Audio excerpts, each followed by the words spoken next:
This is the party. Come on.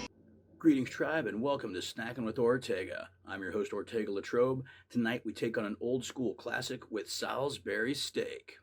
If you've ever had a TV dinner, chances are pretty good you've had one that was Salisbury Steak.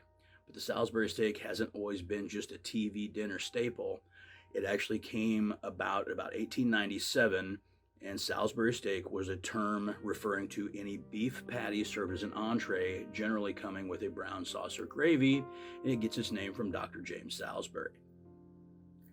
That's your history lesson. Let's get to our ingredients. Here's our main ingredients: ground beef, breadcrumbs, half an onion, 1 garlic clove, some beef bouillon, 1 egg, and some Maggi. I am using this instead of Worcestershire. They're very similar. I just prefer Maggi. So the first thing I'm going to do is I'm going to take my onions and mince those up very fine, throw those in a pan with a little butter, cook them down. I'm going to toss my garlic in just for a little bit. Don't want to cook too long so we don't want it to get bitter. Then we're going to take the onions and garlic mixture with the butter and we're going to put it in with the breadcrumbs. Then we're going to take the breadcrumbs and we're going to mix it in with the beef. Then we're going to take the egg and mix it in with the breadcrumbs and the beef. And with the bouillon and with the breadcrumbs and the beef, we'll patty it up. Lickety split. We're ready to make Salisbury steak. Got some flame under the pan. Gonna melt some of this butter. Toss my diced minced onions in. Get those cooked down till they're nice and soft.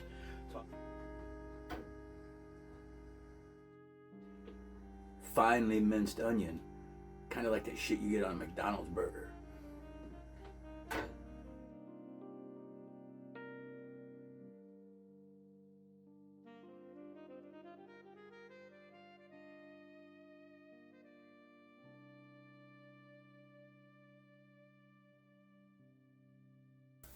Got our onions sauteed down. Gonna toss in our garlic and let that go for a little bit. Don't want to let it go too long because we don't want it to get bitter.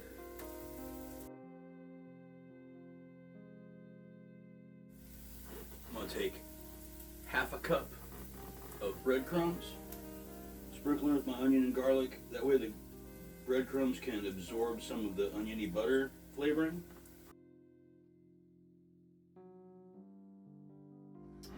So there we have our breadcrumb, onion, garlic. We're gonna get our meat mixture together. Bowl, beef,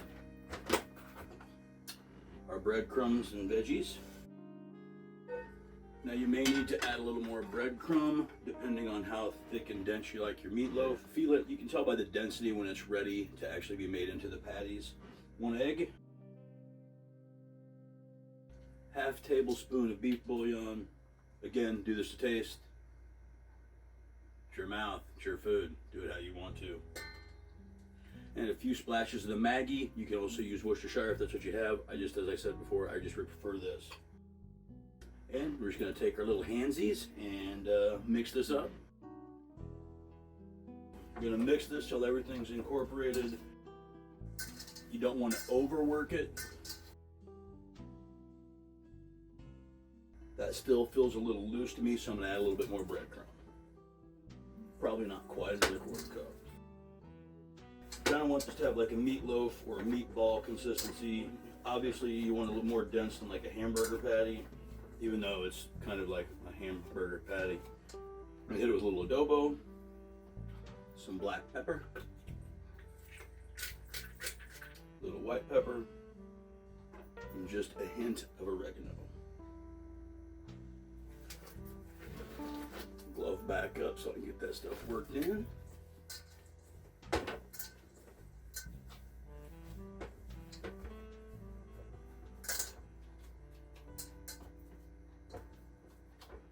And here we have our meat mixture. I'm gonna let that sit in the fridge for an hour or so, let all the flavors come together. Then we're gonna patty these Salisbury steaks up. Our meat mixture has sat for a while. All the flavors are blended, tightened up. So now we're gonna make our meat patties. Now most people would probably just use their hands and patty it out into kind of a loaf or however. So what I did is I took these 2 cottage cheese containers. I took the lid from one, I took the lid from another, and then the top rim,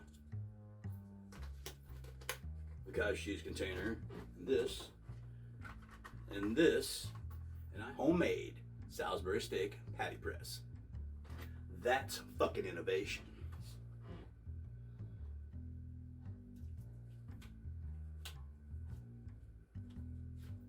So you take your meat mixture, grab the lid, press down, just make sure it's nice and tight.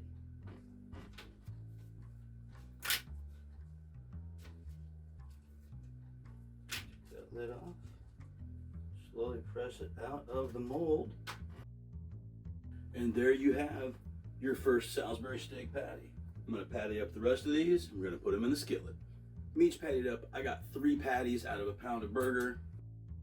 I'm gonna get my skillet hot, a little oil in there, brown these up, get a nice crust on the outside, pull them out, then I'm gonna make some pan gravy, add them back in and finish them off in the sauce.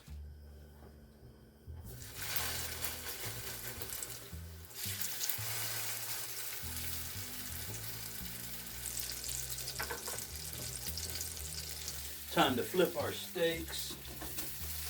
Oh yeah. Yeah.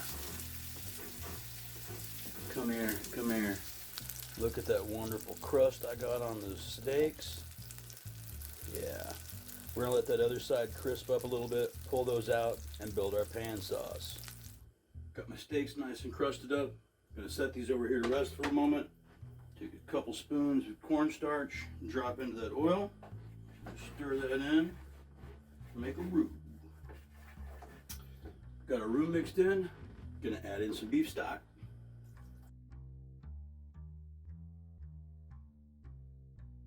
Got our roux stirred in with our stock, get some heat back on it, and tighten this sauce up. Now this may seem odd, but I'm gonna put a little bit of sour cream in there to just give it a little bit of creamier body.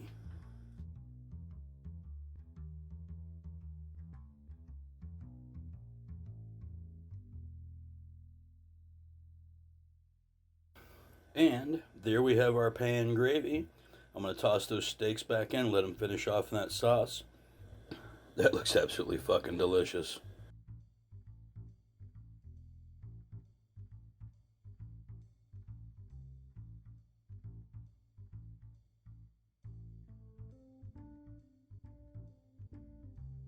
And there you have it, folks. More Salisbury than Swanson, beefier than Banquet. Homemade TV dinner. Now, why don't we go see what this tastes like? This is obviously far more effort than going and spending $1.50 at the grocery store and microwaving the thing for 4 minutes, but this is also all meat, and those are all potatoes, and that's corn. Not only corn, it's goddamn Iowa corn. You can't get that in a fucking Banquet or a Swanson dinner, I'll tell you what. Not even them high-end Stofers can you get that. Anyway, I gotta see how I did. Gravy is a perfect thickness.